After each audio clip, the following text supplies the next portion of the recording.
गणेश जय गणेश जय गणेश जय गणेश जय गणेश जय गणेश जय गणेश जय गणेश। माघ महात्म का 9वां अध्याय। माघ महात्म का 9वां अध्याय। विष्णु दूत ने आगे कहा कि हे मित्र विकुंडल, अतिथि सेवा के समान ही अक्षय पुण्यदायक दूसरा कार्य है अन्न का दान।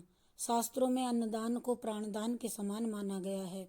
इसलिए अन्नदान करने वाले दानी उत्तम दिव्यमान विमानों में बैठकर स्वर्ग को गमन करते हैं तथा स्वर्ग में अनंत काल तक निवास करने के बाद पुनः दिव्य शरीर धारण करके वे पृथ्वी पर उत्तम कुल में जन्म लेते हैं। वे सब प्रकार के सुख भोगते हुए भूपति हुआ करते हैं, राजा बनते हैं। इतना ही नहीं, ऐसे मनुष्य रूपवान भी होते हैं, धनवान होते हैं, ऐश्वर्यवान तथा धर्मात्मा होकर के संपूर्ण दुखों से मुक्त रहकर दीर्घायु तक पुत्र और पौत्र आदि के साथ में सुख भोगते हैं। देवदूत ने आगे कहा, हे मित्र, जब राजा केसरी ध्वज स्वर्ग का भोग पूरा करके पृथ्वी पर आने लगे तो धर्मराज ने उनसे कहा था कि हे राजन, पृथ्वी से लौट करके यदि तुम पुनः पूर्ववत स्वर्ग में आना चाहते हो तो पृथ्वी पर जाकर के तुम अन्नदान अवश्य ही करना। हे मित्र, ये वचन मैंने स्वयं धर्मराज के मुख से सुने हैं। जो मनुष्य ग्रीष्म गर्मी ऋतु में जल का दान करते हैं तथा सभी ऋतुओं में अन्न का दान करते हैं, वे स्वर्ग में अनंत काल तक दिव्य सुखों को भोगते हैं। और पहले किए हुए पापों से मुक्ति का उपाय बतलाते हुए देवदूत ने कहा, हे विश्वराज, जो मनुष्य अपने मन से वाचा कर्मणा किए गए समस्त पापों का शास्त्रोक्त विधि से प्रायश्चित करते हैं, उन्हें भी देवताओं की कृपा से उत्तम लोकों की प्राप्ति होती है। इसी प्रकार गायत्री मंत्र तथा वेद मंत्रों का जाप करने वाले और धार्मिक कथाओं का श्रवण करने वाले भी उत्तम सद्गति को प्राप्त करते हैं। व्रत एवं तप का अनुष्ठान करते हुए, जितेंद्रिय रह करके सत्य बोलते हुए जो पराये और दूषित अन्न का त्याग करते हैं, वे भी नरक यातना नहीं भोगते।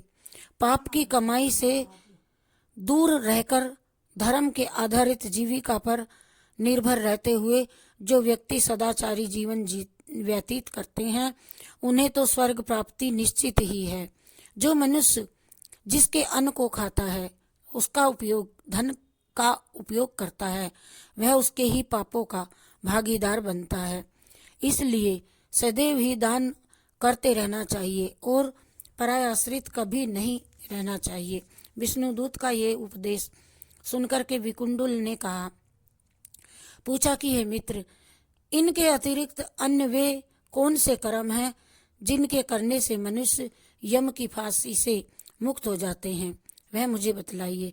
तथा वे कर्म कौन से हैं जिनको करने से प्राणी को नरक प्राप्त होता है। विष्णुदूत ने कहा, हे मित्र, जो मन वचन कर्म तथा चिंतन से किसी भी समय या किसी भी अवस्था में दूसरों को किसी भी प्रकार का कष्ट नहीं देते, वे नरक में नहीं जाते। वे प्राणियों की हिंसा करने वाले मनुष्य का तो जप और तप, दान और यज्ञ, वेद पाठ तथा धार्मिक अनुष्ठान करके भी उद्धार नहीं होता है। ऋषियों तथा महर्षियों ने सदैव ही हिंसा को हेय और पाप कहा गया है। जो मनुष्य छोटे छोटे जीवों की अपने समान ही रक्षा करते हैं, उन्हें प्रेत नदी की दुर्गति में नहीं जाना पड़ता। अंगारों से भरे कील मार्ग तथा नाना प्रकार की भयानक यम यातनाओं को कभी भी वे उनको नहीं देखना पड़ता। और अहिंसा को सर्वश्रेष्ठ धर्म बतलाते हुए भगवान के दूत ने कहा, जो मनुष्य भोजन का स्वाद और शरीर हित से प्रेरित होकर के जलचर, थरचर, थलचर और नभचर जीवों की हिंसा करते हैं, उन्हें घोर दुर्गति प्राप्त होती है। नरक में उन्हें अपने ही मांस को खाना पड़ता है। नरक में उन्हें अपने ही मांस का भक्षण करना पड़ता है और आगामी जन्म में वे अंगहीन होते हैं और रोगी होते हैं, जन्म से रोगी होते हैं और होकर के दुखों को भोगते हैं, दुख भोगना पड़ता है। प्राणी हिंसा करने वाला दोनों ही लोकों में घोर दुखों को प्राप्त करता है। इसके विपरीत प्राणी हिंसा से मुक्त रहने वाले को सर्वत्र सुख और अभय प्राप्त होता है और वह दुख रहित तथा भय रहित रहता है। जैसे सभी नदियों, नालों और झीलों का जल अपनी यात्रा पूरी करके समुद्र में समाहित हो जाता है, उसी प्रकार संसार के सभी धर्म अहिंसा के प्रारंभ होकर के अहिंसा में ही समाहित होते हैं।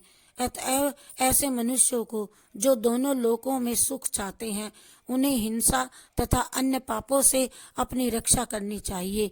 इति श्री पद्म पुराणे महात्म्ये नवम अध्याय समाप्त। हरि शरणम हरि शरणम हरि शरणम हरि शरणम हरि शरणम हरि शरणम हरि शरणम हरि शरणम।